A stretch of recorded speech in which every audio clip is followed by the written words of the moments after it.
Okay, welcome to part 3 of Disclosure 2021 from the People's Lawyer.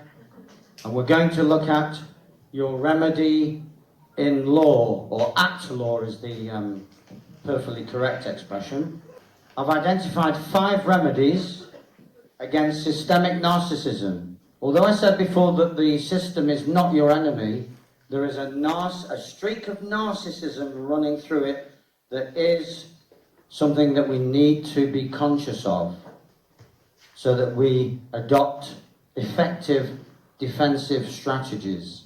And these are the 5 remedies that I've identified. Do not contract with them, and we've been looking in the previous clip, we've been looking at not giving them joinder and not falling for the trap or the trick of silent acquiescence. So do not contract with them. They need you to contract with them. The Clearfield Doctrine, they're running corporate policy, corporate principle, guidelines, whatever you want, offering you terms and conditions, but do not give them joinder, do not give them contract. Remain above them at true law. Remain above their rules and policies. Remember, their rules and policies come and go, but guess what? You're eternal. How can an eternal being having a spiritual experience in a physical body, is this woo-woo for some? Not for me, it's not. Having a spiritual experience in a physical body, or a spiritual... how can their temporal or temporary or random, non-consensual, dictatorial policies be anything to do with us? Number 3, remedy number 3, use the power of the question. He or she who asks the last question is king, as king, asking. You maintain your sovereignty by being the the owner as king, the owner of the last question. Your shield is verbal here. The power of the word. First line of the Bible, there we go again. In the beginning was the word. It could have said in the beginning was the question, like, what am I doing here? What's going on? But the questioner has all the power. If you answer the question, as we've seen in the section on joinder, you give away your power. Don't answer questions. 4th remedy, go private. We'll be looking in depth at these different remedies. Go private. Their commercial, statutory, fictitious paperwork world is public.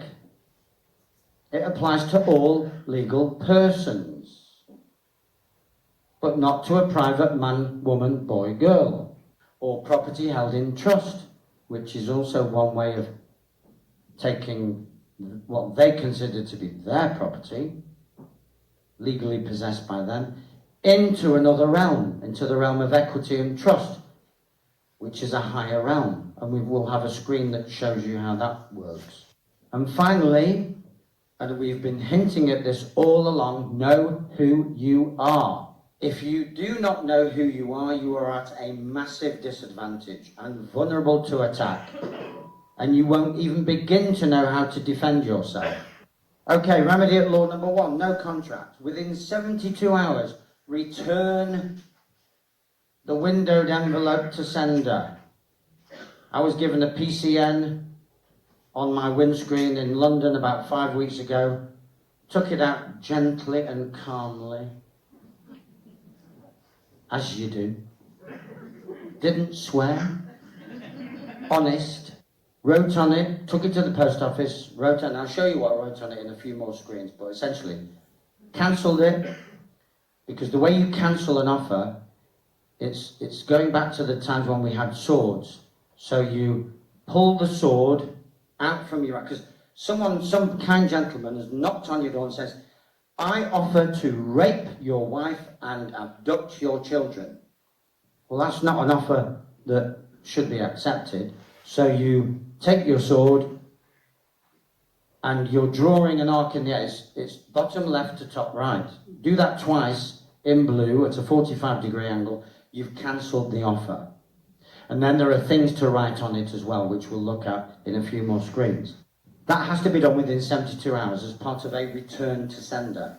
If you're outside of 72 hours, and most of us, we're leading such hectic, chaotic lives, we try to make them coherent, but there are certain outside forces that are making that difficult. And 72 hours can go past, that's just 3 sleeps.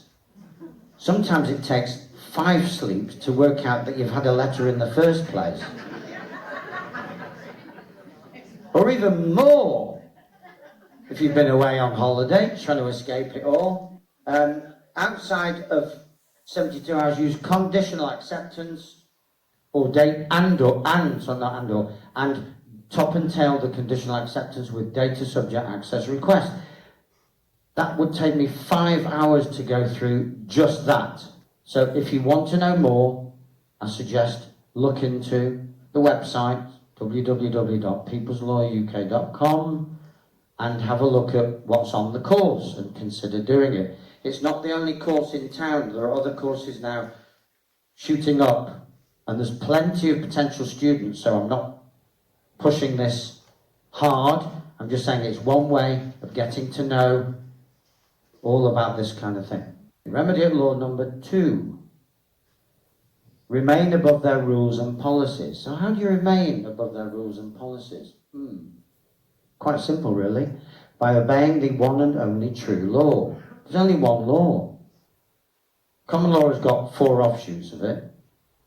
But the one and only true, divine, natural, universal law, be harmless. Don't do any harm. And in particular, don't do any self-harm. Be self-harmless. Which, because we are far more self-harmless than harmful to others, we are far more self-harmful than harmful to others. Self-harmlessness is actually way more important. Remaining harmless, or even better, self-harmless, means no one is above you at law, because you're obeying the one true law, which means you're maintaining your divine integrity, which means that you've got God on your side. A very useful and very handy teammate. Number 2, you retain your innate mastery. Some people say to me in the talk, mastery, what's that? So there's the question, what is mastery and where does it come from? It comes simply from being born alive or living. You have to be a master of existence to squeeze a huge soul and spirit into a tiny little fetal body, for it then to flourish in this physical plane with its God code, divine coding, intact. And the scientists, bless them, have found the God code in our DNA. Or they think they have. Maybe they have, I don't know, but they say they have. They've found coding that spells out in ancient Aramaic, I think, maybe ancient Hebrew, the word God. That's your mastery. You're born with it. Everyone is a master. End of. So there's your second status. So you've got beneficiary of the trust funds created when you were born, and now you're a master of existence. As a man or woman, master, government or corporate agents are actually below you. Of course they're below you. They're below you anyway. Even if you were just a man or woman, they'd be below you.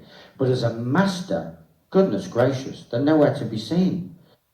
They are your servants. Masters have servants.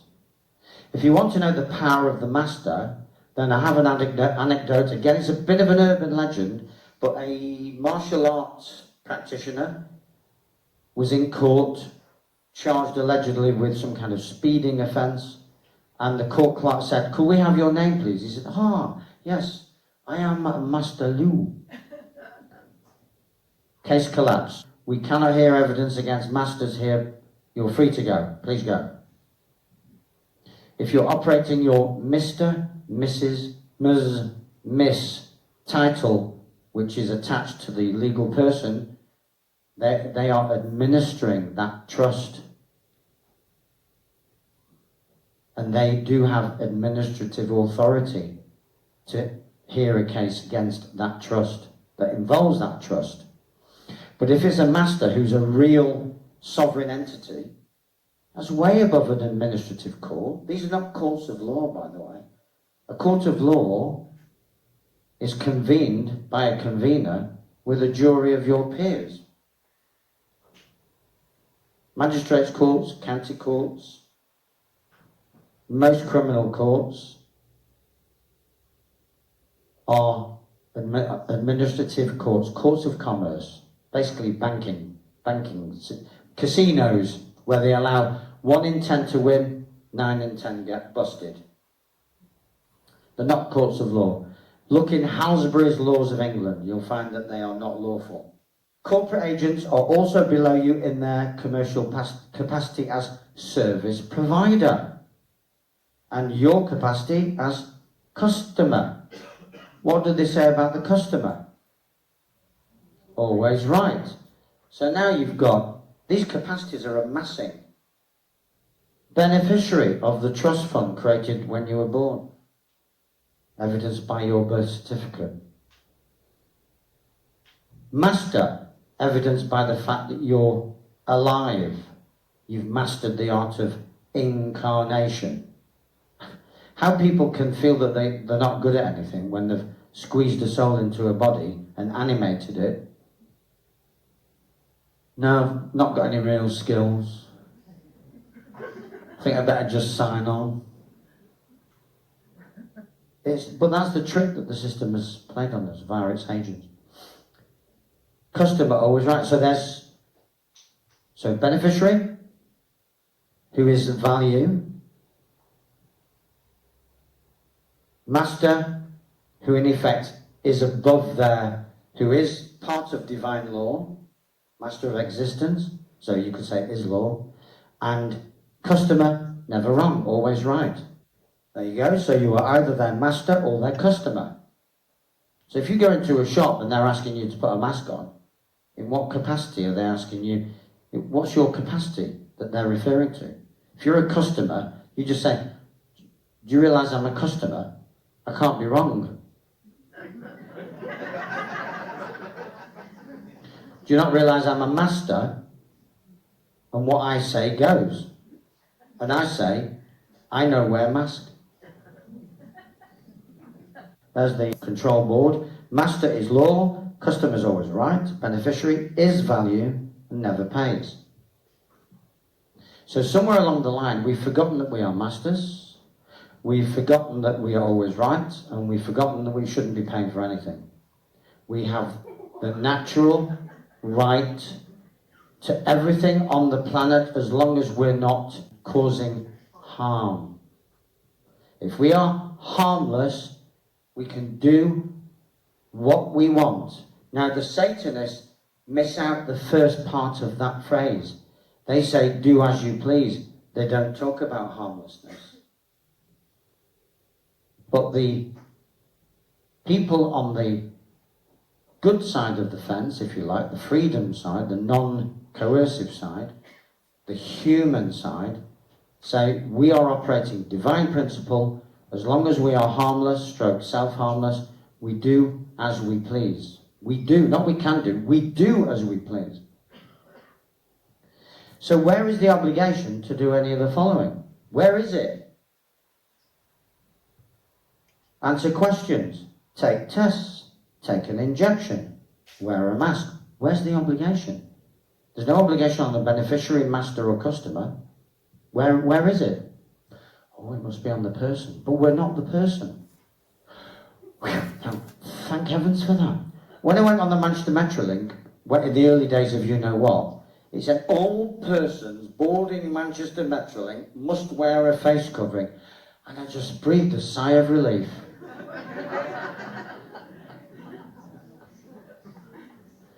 And another anecdote that I'll throw in as a bonus. I got on, this was 6 months ago, 9 months maybe. I got on, again the same Metrolink in Manchester. Other Metrolinks are available.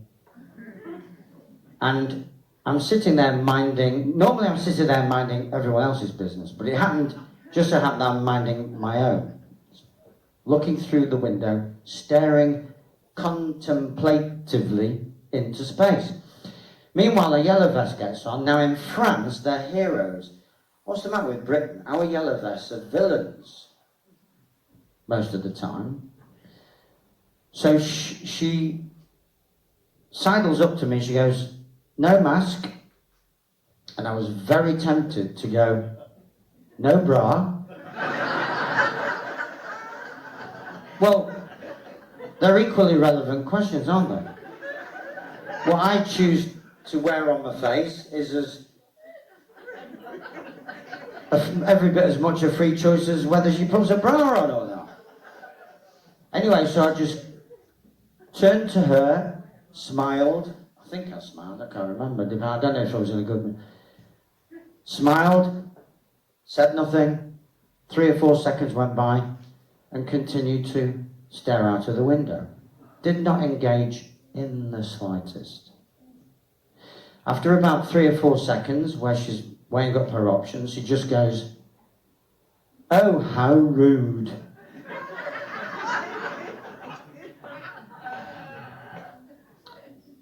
So it was not rude of her to stick her head in my face and ask me why I'm dressed the way I'm dressed, but it was rude of me to say nothing.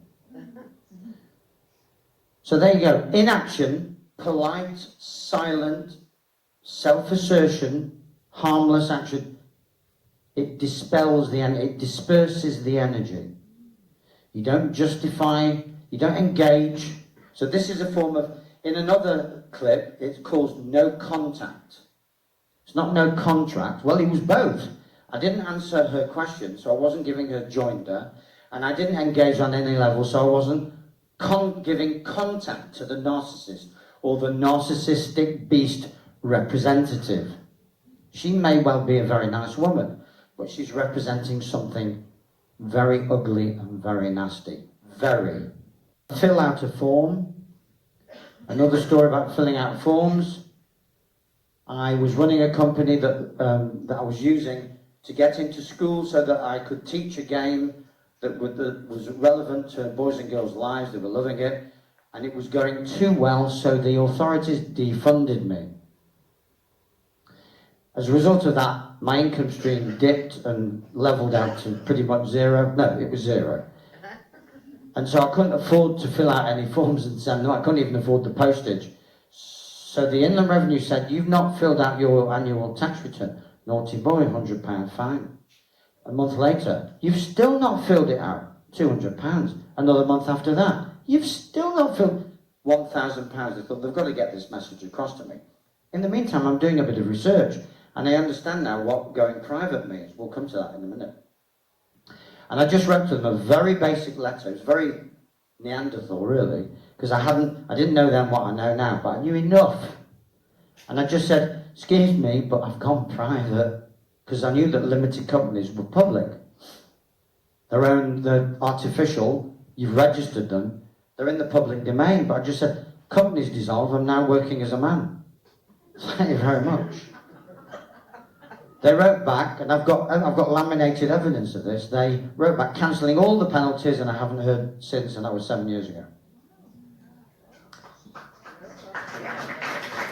Well, it just shows that once you do a bit of research, you realise that you are the master, the boss, the beneficiary, the customer, and they need your consent. Taxation is contractual. It's that. Everything is contractual. Isn't marriage contractual? But so many people seem to walk down the aisle as if there's a gun pointed to their head. And sometimes there actually is, isn't there? Close your business, pay taxes and fines, assist police with inquiries. No obligation. They're just doing a bit of business, fishing, with either a PH or an F, depending on whether they're taking the piss. Remember, no signature equals no express contract. No signature, no contract. End of. No joinder and no acquiescence, or no silent acquiescence, means no implied contract. And also remember, no contract means no obligation. I would perfectly comprehend, I used to say understand, but I can't use that word now, perfectly comprehend that this would all seem a bit too simple and a bit too easy. Well, maybe it is, maybe it does seem that way, but remember that the devil is in the detail. The beast machine, the narcissist, has intimated that for a complex problem, you need a complex solution. But the problem was never complex. It was simply not knowing what you didn't know. Remedy law number 3, use the power of the question. As king. As queen doesn't quite work, does it?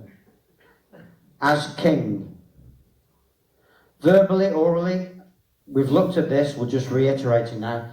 If you're asked a question, you answer it with a question. Am I obliged to answer that question? Who do you think you are asking that question? Or in certain estates on Manchester, who the f do you think you are? But it's still a question. Yeah, so these sink estates are full of people who incidentally know the right thing to do. And we, in our posh little houses, think that we know more than they do. Gypsies know more about the law than we do. Travellers. It's the educated middle classes that have got the most catching up to do. Let me tell you, because that's where I come from. Well, I was prior to, it was a simple working class background, but I became thoroughly middle class, mixing with all the lawyers, doctors, dentists when I went to uni. And all those people now, they wouldn't have a clue. There was a lawyer at one of the recent talks. He was in a field. That gives you an idea how corporate it was. It was in a field, 400 people there. So I talked on a Saturday, I think, and he was in the audience. And then on the Sunday, he talked, and this is a 40-year corporate lawyer, he's been a corporate lawyer for 40 years, and he actually made a point of saying, remember David's talk yesterday? He said, look, I'm a lawyer, 40 years experience. I knew 1% of what David was talking about. 1%. Sounds like a typical NASA statistic, doesn't it? In writing, use conditional acceptance and data subject access request. Data subject access request is a letter that you can write as a protocol that adheres to General Data Protection Regulation, GDPR, and brings you within Data Protection Act 2018. If you're watching this outside of the UK, you do have your own privacy legislation. Australia has privacy legislation. US has the US Constitution, and you may have state regulations that do help promote and preserve individual privacy. And if you do, then dishonest, inappropriate, non-transparent responses to your conditional questions, your questions, where you're saying, yes, happy to comply, provided that you can prove 1, 2, 3, 4, 5, 6. If those answers are dishonest, you can have them criminalized. Now, that was then, but now in this war against humanity, they've captured all the institutions, including the Information Commissioner's Office. But in theory, you can have their non-cooperative answers criminalized. You can threaten them, at least. If you don't answer these questions in a lawful way, then I'm going to give you one more chance. Otherwise, we're off to the Information Commissioner's Office. And that's a very easy report to file. More details again on the course that I run. Fourth remedy at law, go private. Here's your return to sender. So you've got the 2 diagonal lines in blue across the envelope, striking it through, otherwise the post office will just send it back to you. You put return for cause again in blue and again at 45-degree angle, return for cause without dishonouring commerce. It's returned for cause because you know it's mail fraud. And it's returned without dishonouring commerce because you've done it within 72 hours. No lawful consent, no legal contract, offer to contract, declined. Again, this formula is already on a video online, but if you watch this, clip, then you'll get it again. Protect your home with a private by appointment only notice. Particularly, I'm going to address in particular mums and dads who have or intend to, who have already pulled their boys and girls out of school or intend to do that and are worried about the knock on the door. Fret ye no more. Just put your privacy notice up. That's your law as the master, the owner of your home. That's your law. Private by appointment only. If they knock on the door, that's already their first trespass. If they knock on the door, yes, can I help you? Don't open the door. From behind closed door, can I help you? Yes, we'd like to come and see you about child protection issues and education of your whatever. Oh, interesting. Have you got an appointment? No. We're just from social services. We're a bit concerned. Well, you don't seem to have an appointment. Can you see that notice? Oh, yeah, that one. Private by appointment only. Well, would you like an appointment? Well, yes, because we need to speak to you.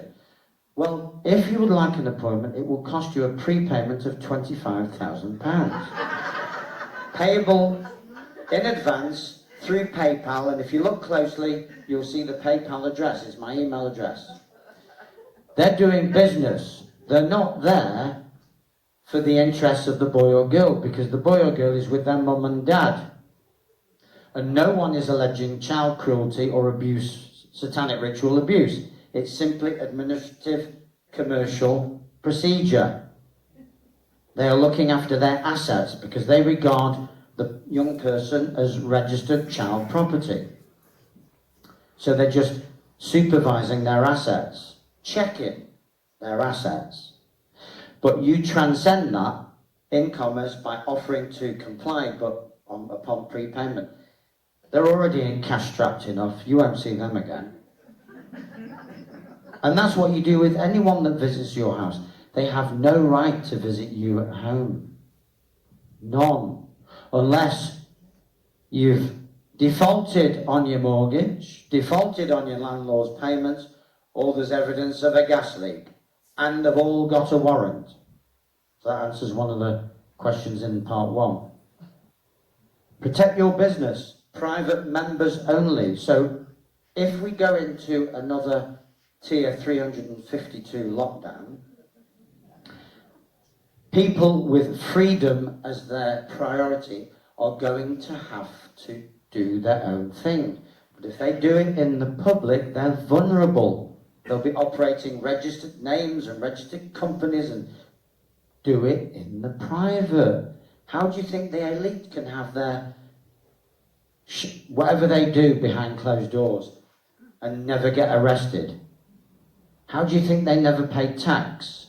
Because they know that tax is contractual, so they don't contract. Private members, PMAs they call them in the States, private members associations. Private members associations are guaranteed to allow people to continue their normal activity behind a closed door. So even if it's a bit of a faff, if you're running a hairdressing shop or any kind of public service, you shut the door, lock it, private members only, by appointment only. Well, hairdressing is by appointment only anyway, so where's the faff? So that's one problem solved, isn't it? And lots of other businesses, if it means that humanity survives kind of as we know it and doesn't go under the beast steamroller, that's what we need to do. Oh, but it's so scary. They threaten this and they threaten that. But they can threaten all they like.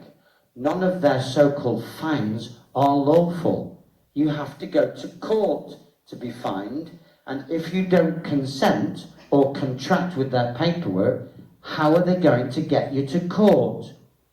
I'm allegedly required, and we know what required means now, to attend a court hearing based on some you-know-what activity back in the day.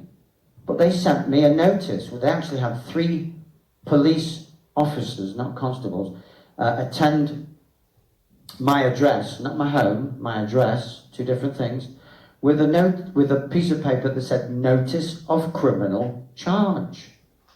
What do we know about notices?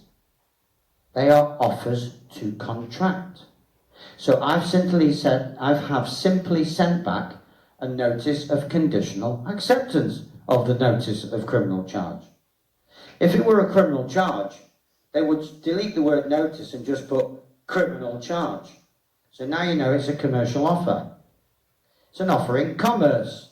And I'm saying, if you want me in court, £25,000 for my appearance. We have to... Why are barristers so expensive? Because they know their value. It's not that barristering is any more valuable than greengrocering. It's just that barristers know, because they've been to the elite schools and they're taught of their true value. Charge like a barrister. If you get falsely imprisoned because you're doing a you-know-what, you-know-where out there, and you know who come and lift you, then you won't have committed a crime. The crime would have been committed by the police, and you are therefore entitled to £3,000 an hour compensation for false imprisonment. If you're vulnerable, it's £1,000 a minute, and it says it on the back of the protection card. I digress. Right, after protecting yourself, your boys and girls, and your home, and your integrity by not opening mail and becoming a criminal, in effect, or civil offence, I should say, use trusts and trust law. So this would be declare a trust. The most powerful thing a man, woman, master, sovereign can do is make a declaration. Not an affidavit, that's in commerce. A declaration. So a declaration of trust over your prized asset, like a car or a home, will do the job. It's a bit more intricate than that. You've got to find someone who you trust. You've got to find, if it's a vehicle, you need to file it with DVLA. It's a bit involved. We're looking into this. There's a lot of people looking into protecting assets through trusts. A lot of us are onto this. I've not particularly worried about it in the past because I didn't have any assets to protect. My most valuable asset was a blender. It's beginning to change a bit now, but so I am going to take trusts a bit more seriously. I don't even use the blender much anyway now, so I'm looking around for a prized asset. Number 5, know who you are. Status correction, question mark. Right, here we are. So this is a summary. In law or at law, your true status, your highest status under natural divine law is as master. Under equity and trust, which is the highest law below divine law, the highest law created and applied to man is equity and trust law. That's where you're the beneficiary. Below that, common law, law of the soil. So you have divine, natural divine ether, equity and trust air. I was going to put this on the table, but I thought it would squeeze the screen a bit. Yeah, it would crowd the screen a bit, so I thought I would just recite it. Common law, soil, earth. Commercial, sea, water. That's where you're the customer, or creditor, debtor. Statutory, the lowest of the low, non-existent. So it's neither ether, air, soil, or water. It's non-existent. Statutory is nothing. That's why you don't want to be the person. You can use the person's name for trading purposes or to gain benefits, but don't be the person and don't own the person's name. Remember that once you know who you are, your status is in effect corrected. And then it's simply knowing how to stand under that correction, stand by that correction, which normally is simply a question of self-belief. One guy came up to me recently after a talk. He said, "David, this talk has saved me 300 letters. I was just about to write about 300 letters. Now I know I don't have to write a single one of them. Thank you very much."